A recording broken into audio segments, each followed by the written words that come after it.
Pemirsa Asana, selain doa kunut, ada waktu-waktu tertentu saat sholat yang merupakan waktu mustajab. Artinya, kalau doa dibaca pada waktu itu, Allah Subhanahu wa Ta'ala akan menerima doanya, yaitu waktu sujud pada rakaat terakhir dan setelah selesai baca tahiyat akhir sebelum salam. Lalu doa seperti apa yang dianjurkan dibaca pada waktu mustajab itu?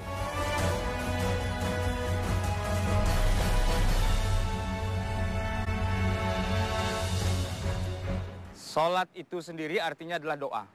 Dan di dalam sholat ada tempat-tempat untuk berdoa.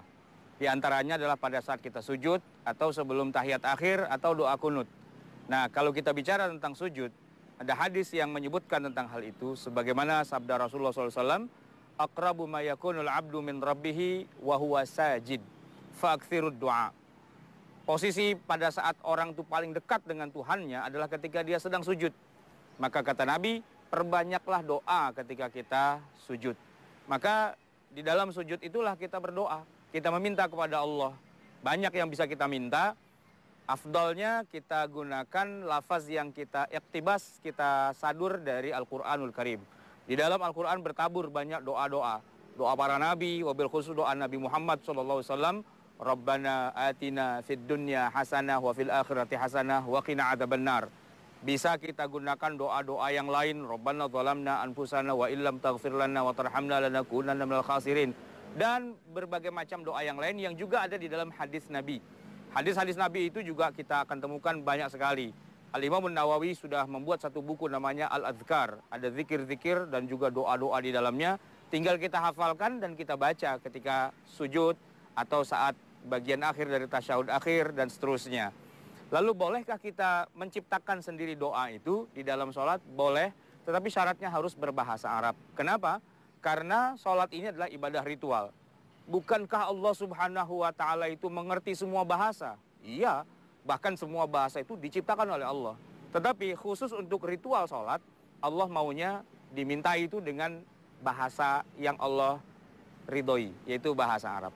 Oleh karena itu, kalau kita tidak bisa menggunakan bahasa Arab, tapi ingin berdoa di dalam sholat kita, tinggal cari saja di Al-Quran, cari saja di hadis, doa-doa yang sekiranya cocok dengan kita. Nah, oleh karena itu, kalau kita ingin berdoa yang sesuai dengan bahasa kita dan sesuai dengan redaksi yang kita buat sendiri, tempatnya di sholat, tetapi sesudah salam. Begitu selesai salam, kita bisa berdoa pakai bahasa kita, dengan redaksi kita, dengan apa yang kita inginkan tanpa harus dialih bahasakan dulu ke dalam bahasa Arab. Sementara kalau di dalam sujud, di dalam tasyahud akhir atau dalam kunut, silahkan berdoa apa saja, tetapi harus dengan bahasa Arab, baik dari Al-Quran atau Sunnah, atau yang kita gubah atau yang kita karang sendiri, biar dia bernilai sebagai ibadah. Karena sholat itu adalah gerakan lisan dan gerakan tubuh kita yang bernilai ibadah. Cuma satu hal yang harus kita catat, bahwa bukan berarti kalau dibilang perbanyaklah doa pada waktu sujud, itu bisa dengan semena-mena kita lakukan pada saat kita menjadi imam. Lalu kita perlama sujud kita sampai makmumnya bosan menunggu kita bangun dari sujud. Ini bukan satu hal yang baik juga.